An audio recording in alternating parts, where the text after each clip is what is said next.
Mike Evans heads to the San Francisco 49ers, right now being reported as a 3-year, $60.4 million deal. Hayden, simple question. What does the, 11-time 1,000-yard wide receiver bring to the 49ers that they haven't had before? Well, it's just the X receiver, and they can actually sleep at night because, the other X receiver they've had, Brandon Ayuk, has not wanted to play football for the last 2 years. So you have some maturity, which is going to be a nice presence for them. But also just, this is classic Shanahan stuff. Andre Johnson with the dad. Julio Jones had that crazy season with the Matt Ryan season. They have just not had that. And right now, it's just Pierre Garçon had a massive season. Crazy seasons. So the upside is there if he can stay healthy. Obviously, the electrical substation is going to come into play here. We can see if he can survive that. But assuming he's healthy, I think Mike Evans is still a quality X wide receiver. His yards after the catch numbers have come down quite significantly. So last year was only at 1.1 per reception. The last 3 years before that, it was almost up at 4. So you're not getting the same amount of juice, but he can still dunk on guys, which will be helpful as George Kittle comes back from his injury. So it really just comes down to how many games played is he? Because I do think he's going to be around that 50, 60 yards per game. I don't think that's that exaggerated for Mike Evans. I've always said that Juwan Jennings, who had some productive games over the last couple of years here with the 49ers, won in the dark arts, right? Yes. Slight push-offs, winning in trash, the contested game. Mike Evans takes that to a whole nother level. I don't want to say that is solely Mike Evans' game, because I actually think, again, over the last decade plus, he's been one of the more underrated route runners across the league. But at the same time, he is one of these players whose game can age really, really well. Because of his size, of his length, he understands how to use them. He'll go up and get at the catch point. I just hope his body's not failing him. These hamstring things have been chronic over the last 3-4 seasons, and it finally completely railroaded his 2025 season. But again, if we look at this 49ers offense can now be Christian McCaffrey in the backfield, hopefully a healthy George Kittle at tight end, Ricky Pearsall now, who can win on these crossing routes, but man, get vertically and we can burn. And then Mike Evans on top of that.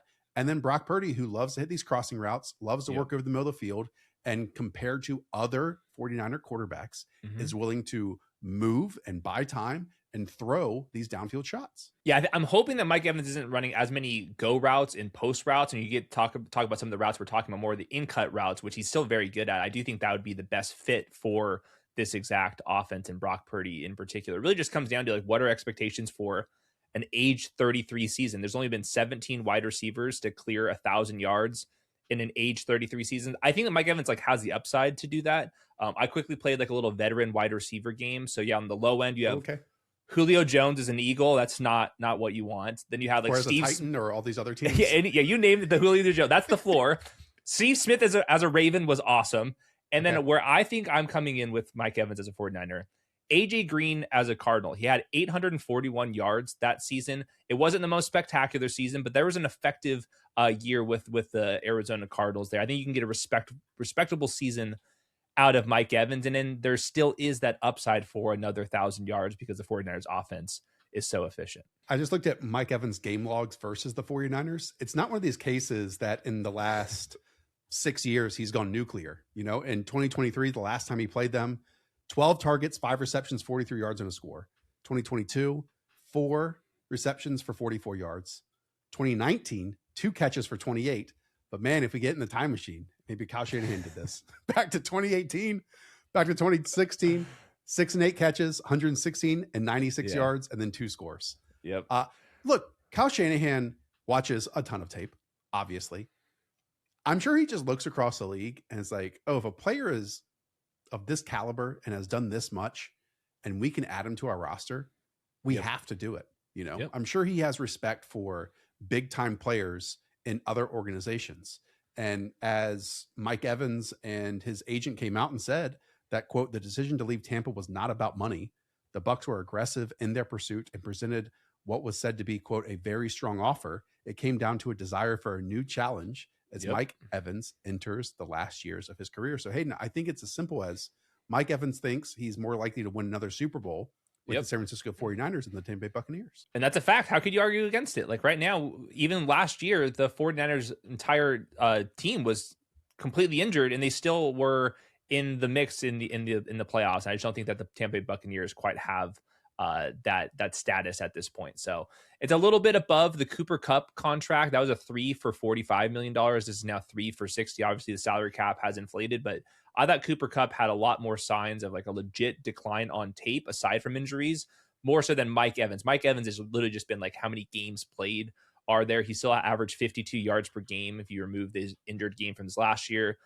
Yards per route was at wide receiver 31. There was quietly a lot of target competition with the Buccaneers last year as well. So I can see him finishing in top 30 in yards per route this season for this version of the 49ers, because look around the wide receiver room. It's literally just Ricky Pearsall right now. Like there's no other depth behind him. Like they absolutely needed a wide receiver with some presence here, and there was not that many options. And they probably could have flirted into like the Romeo Dobbs department, but they wanted to go up a tier from that. And I think that's a really, really good fit for both sides. I keep looking at Casey Concepcion and thinking he's like very, very Kyle Shanahan-esque in what he looks for. So maybe they aren't done adding to that department. Yeah.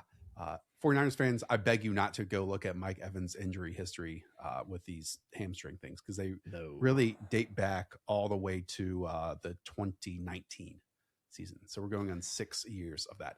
Okay, I need to flip over to the Tampa Bay Buccaneers, because Hayden and I follow some Buccaneers fans.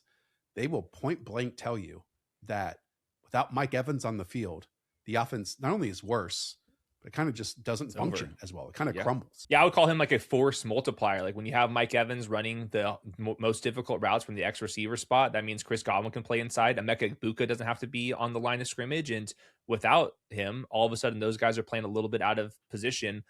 This is also another big step up for Jalen McMillan, who's going to be now a near full-time player. It's going to be, those are going to be the top 3 guys that they're building around. They obviously paid Chris Godwin a lot of money, and he's been coming back from very serious injuries. So yeah, he's a force multiplier, and he's an easy button for Baker Mayfield just to chuck the ball up down the field.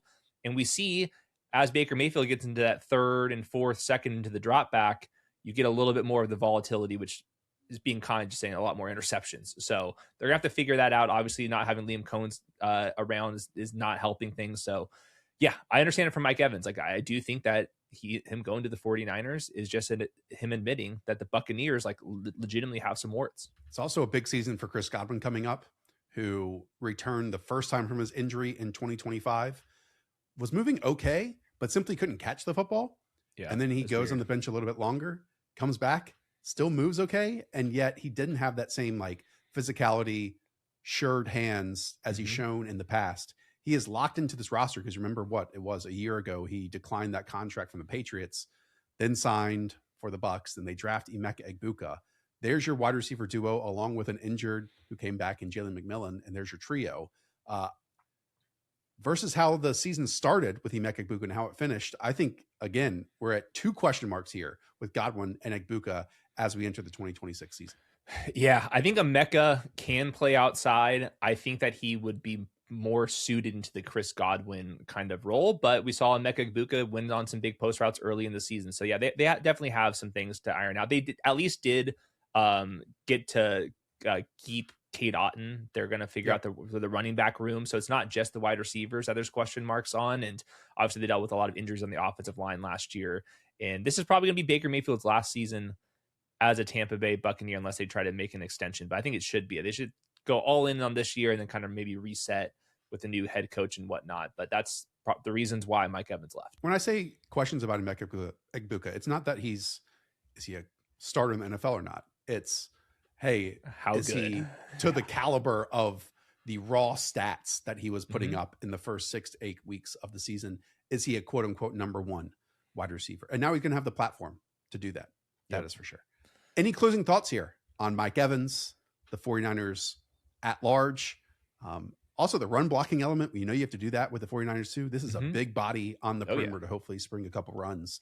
And that was a huge issue with the 49ers up front last year, just especially the explosiveness of their running. Yeah, my last note was just Mike Evans did not play 100% of the snaps last year for the Bucs because of all the rotation. They had like 3 or 4 other wide receivers that they wanted to keep in the mix, and he still got injured. Could the 49ers afford to find somebody else to kind of make sure he's kind of staying in that 75% of snaps range? Or are the, we've seen this with Shanahan and Christian McCaffrey. It's like, we're all in. Like, you are 100% player until you're on the sideline. And by the time you're on the sideline, George Kittle is back up and running. That's kind of how the 49ers treat this. They don't like slow play things. They're like all in, or you're on the sideline.